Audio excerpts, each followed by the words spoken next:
Hi guys, this is Ashley back with another video. Before we get into the video, like, comment, and subscribe to the channel. Make sure you turn on post notifications.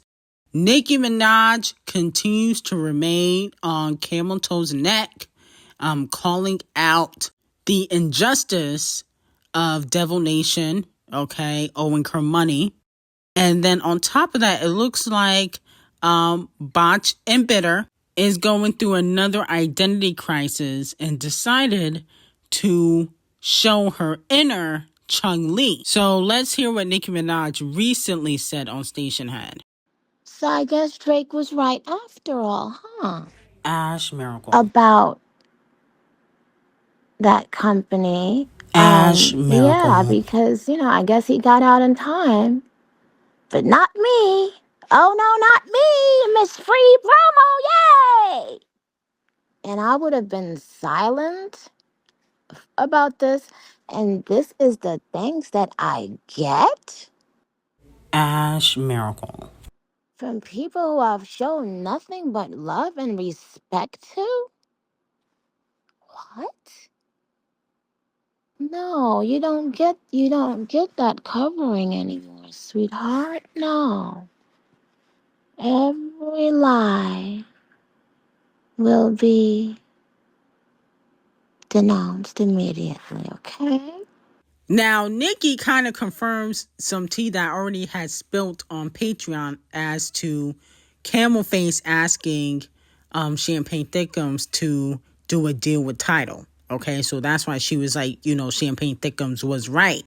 Because Champagne Thickums did not sign a deal with Tidal. He did a deal with Apple Music for $20 million. I already had spilled that on Patreon.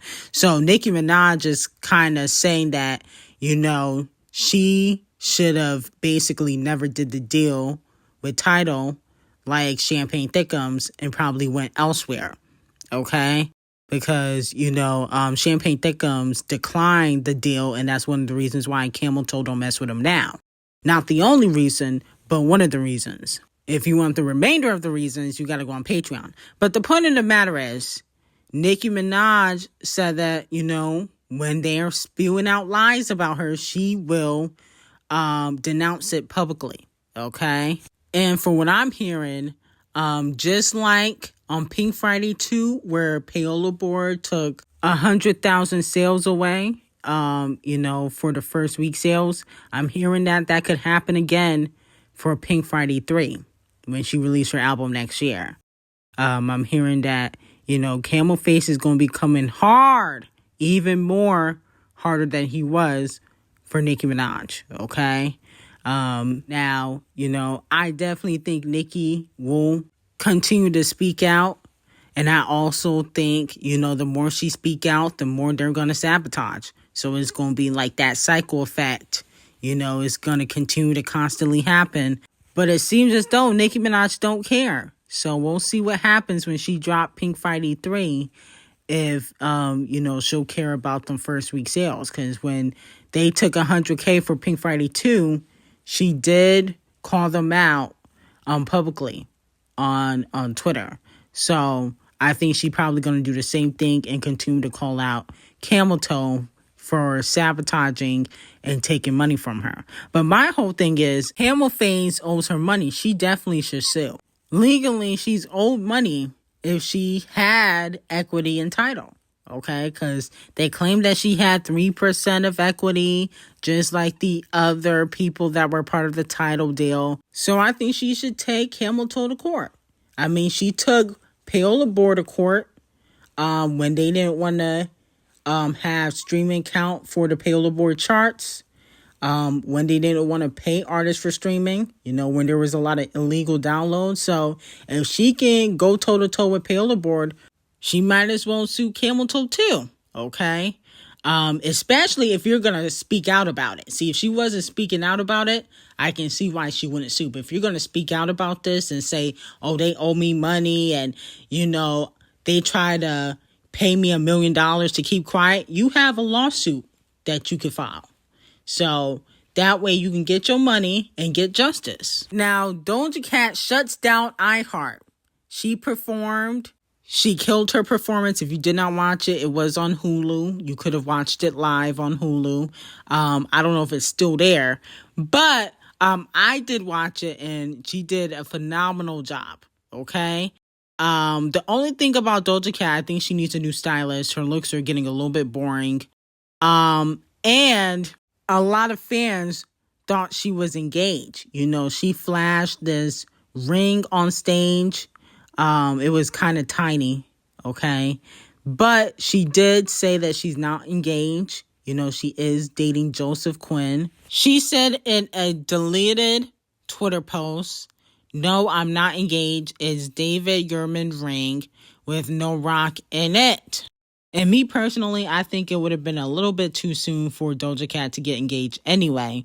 I think people were kind of being delusional thinking that she was going to get engaged so quickly. They just started dating. I mean, come on now. And I get it. People move fast in Hollywood. But I think that this is more of an organic relationship, considering that she was crushing on him for like 2 years before they even started dating. Now, moving on to Botch-Lee, okay?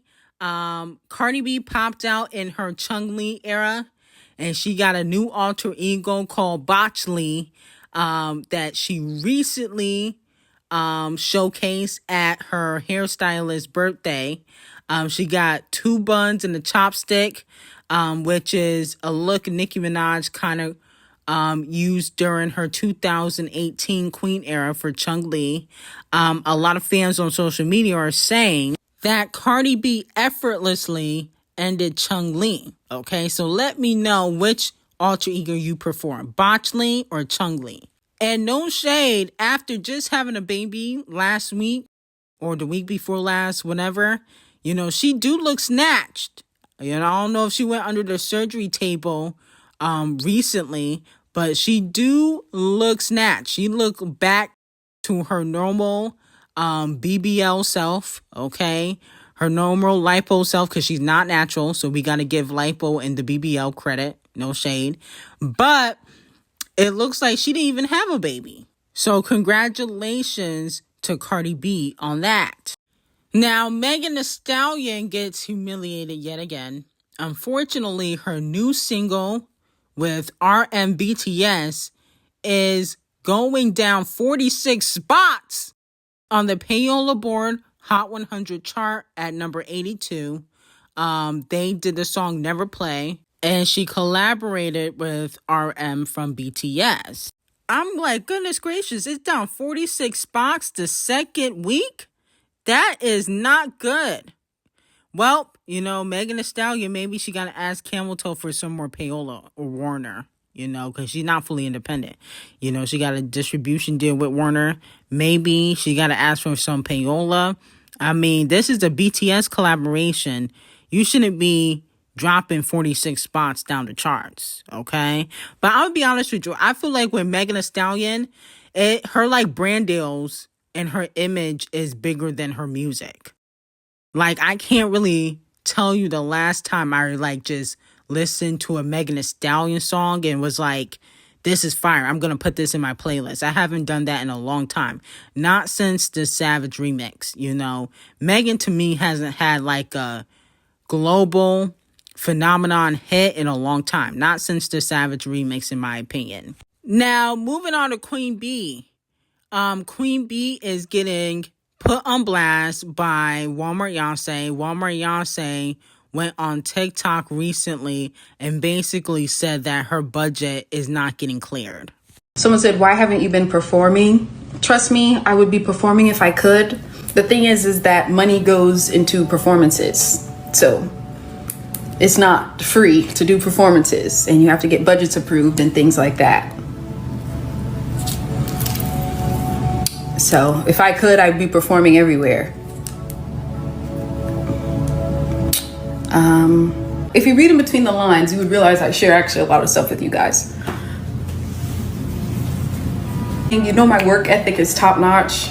I like to juggle things. You know, when I shot Fight Night, I did Coachella. So when it comes down to it, I will do any and everything. So just know it's never my work ethic or if I don't want to do something, because y'all know I love working. come to Africa. I would love. Beyonce also said that she had a big collaboration. Well, I wouldn't say a big collaboration, but she had a collaboration on her latest album that never got cleared.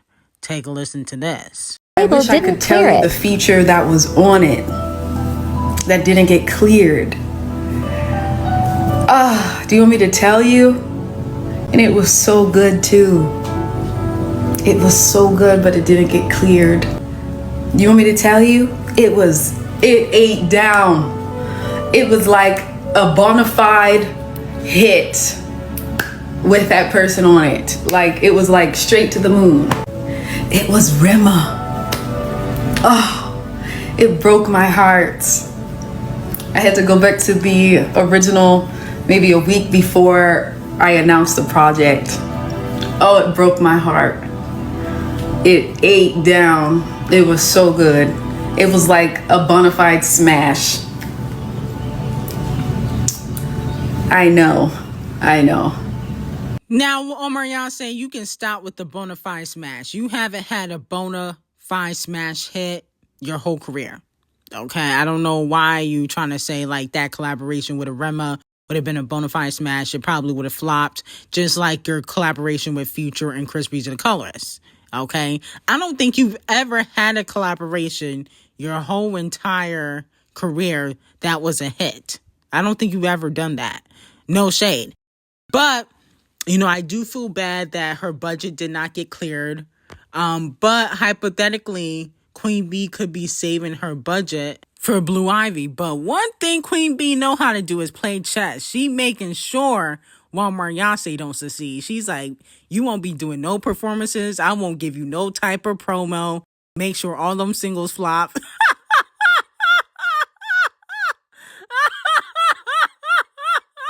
It's not funny. It's not funny. Y'all need to stop laughing. But Queen B been sabotaging Beyonce for like 5 years now. Like, she ain't let Chloe succeed once. She didn't have her have a buzz single. I mean, Have Mercy, you know, charted a little bit, but it didn't last long on the charts. But she ain't let her have nothing. But I will say this. Beyonce, she did good in the Fight Night show on Peacock.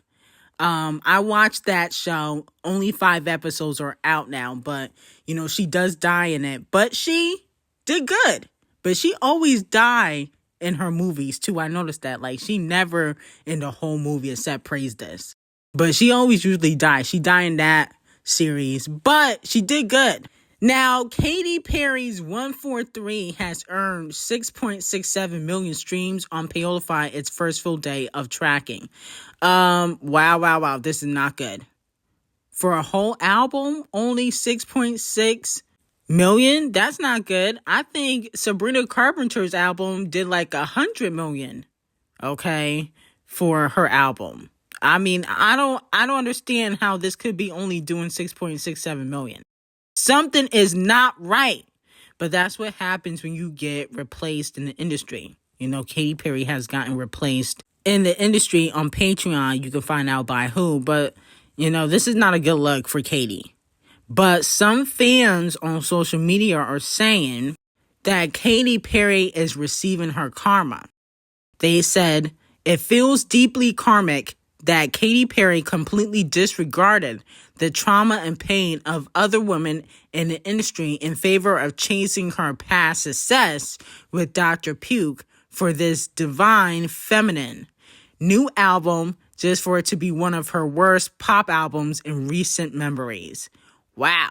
Okay, so some fans feel like she is facing her karma for working with Dr. Puke. And honestly, I feel like that was just one of the dumbest things she's ever done. But it's a learning lesson. I'm sure she'll learn from this and understand that, you know, in today's culture, you just can't openly work with R words, okay, that have a case. You know, if they don't have a case, you can get away with it.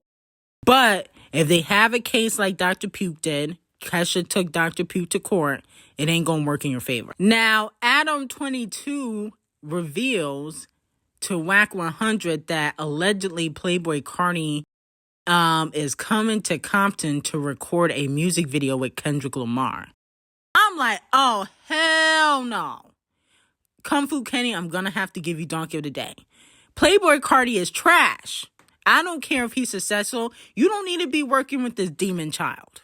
Okay? If you're gonna work with somebody demonic, at least call up Doja Cat. Why Playboy Cardi? He's terrible.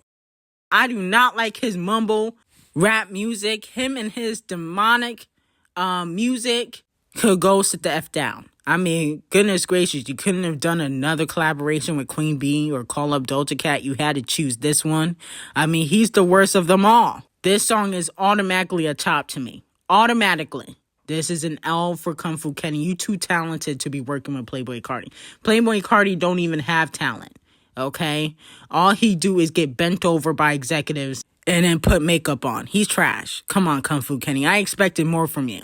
This is what you come back with? This is your collaboration you coming back with after Not Like Us? I mean, come on. After dominating 2024, you come back with a Playboy Cardi collaboration just because he charting and he might be a little bit hot right now? No. You need to work with talented artists. Okay, we can't have this. This is a chop, a -0, Donkey of the Day. I'm completely against this collaboration. Now, moving on from that, Steve Stout also talks about the NFL halftime show, which Kung Fu Kenny is headlining, and expressed his disappointment in Nicki Minaj and Wayne and Champagne Thickums. I just don't get that logic. And I will confirm, Drake was offered the Super Bowl twice. Wow. Drake did turn down the Super Bowl twice. And I'm sure if Drake would have said yes, he would have brought Lil Wayne out at some point, right? He probably would have brought out Nicki, which is probably why she's upset, because she's not on stage. But Drake turned it down twice. So there's like this, the NFL, somebody spoke to, no. He turned it down twice, which is fine. He didn't want to do it. But nobody's going to say, damn, why'd you turn it down? You could have got Lil Wayne on. Mm-hmm. Right? Nobody's going to connect that dot.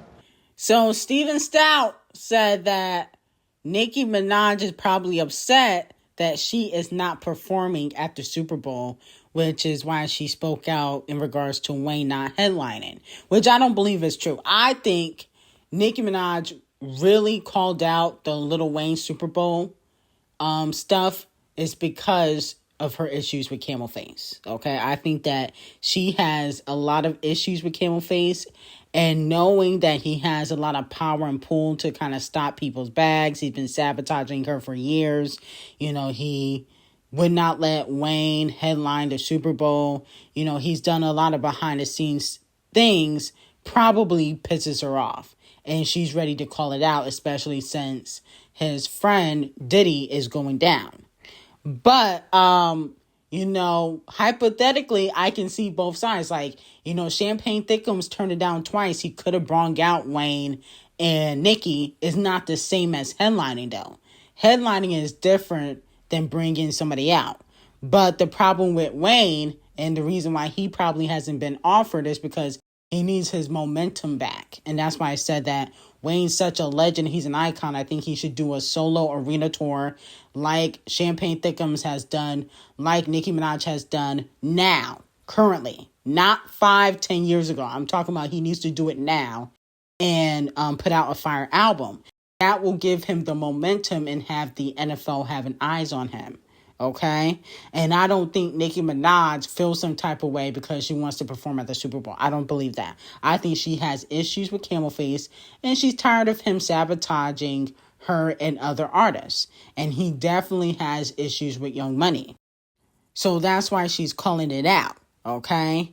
But, you know, if Champagne Thickums hypothetically did perform, he could have brought out Wayne. He probably would have, because Champagne Thickums is another artist where he's not really a spectacular performer. So he would need to bring out guests. No shade. Even Kung Fu Kenny. I think Kung Fu Kenny is a really good performer. I've seen him. You know, he doesn't lip sync, you know, or hop around with a bulletproof vest on like other rappers. He's very much engaged in the audience, okay? His mic is on, but I think he should bring out other artists. You know, I don't think he should do it completely by himself. I think he should bring out other artists. I think it would be a good idea to bring out Rihanna, Queen Bee, Taylor Swift, The Weeknd, SZA, all the people that he has collaborated with, okay? Now, all those people won't get brought out, but I think a few of them will, hopefully. But let me know how y'all feel about it.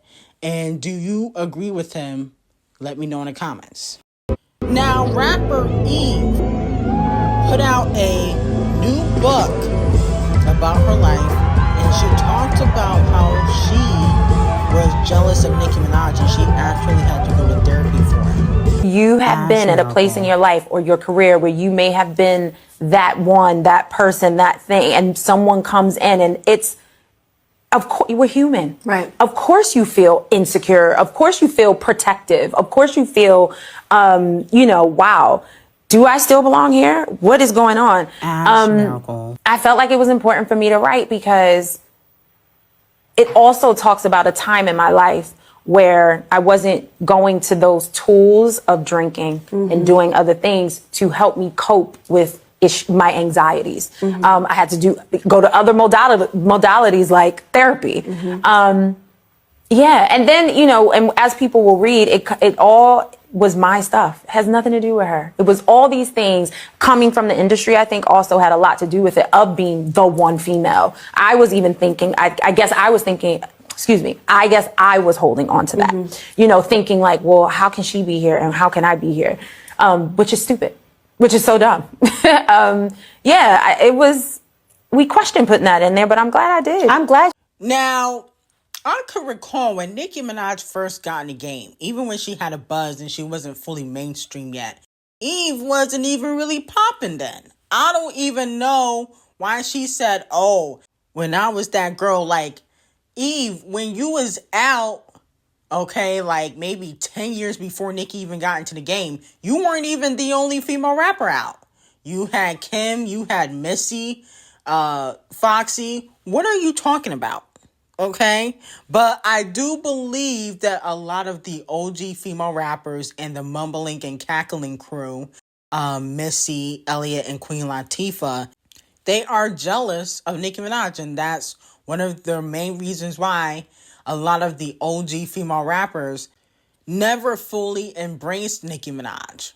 Okay, it was really only Foxy and maybe Lady Luck, but who cares about Lady Luck? It was mostly Foxy who fully embraced her. And also Trina, okay, even though her and Nicki are not as close as they used to be.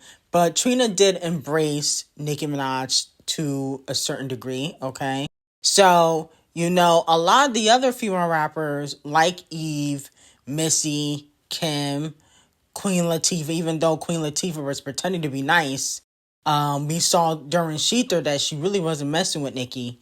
But the point of the matter is, a lot of the older generation female rappers were clearly jealous of Nicki's success because she took female rap to a whole new level, okay? She made it more mainstream, okay? Like Lil' Kim was big, but she never had the records bigger than Nicki Minaj. She don't even got a diamond record. She might have a Grammy, but she ain't got no diamond records. She's not doing 375 first week, okay? No shade. She's not even doing 200,000 first week like Nicki Minaj. So I do commend Eve for being honest, okay? Because a lot of the other female rappers would never admit to that. But I don't remember Eve ever being that girl in female rap where she was the only person out and she was just the only person topping the charts. So I get that she was jealous, but I don't know why she's trying to act like she was the only one out and talk about, how am I going to be here and she going to be here? Well, you was with Kim and Queen Latifah and Foxy. Y'all was all out at the same time. What are you talking about? But that's all I have to say about that. I got some very hot tea on Patreon. Link will be in the description. And I hope you have a great day.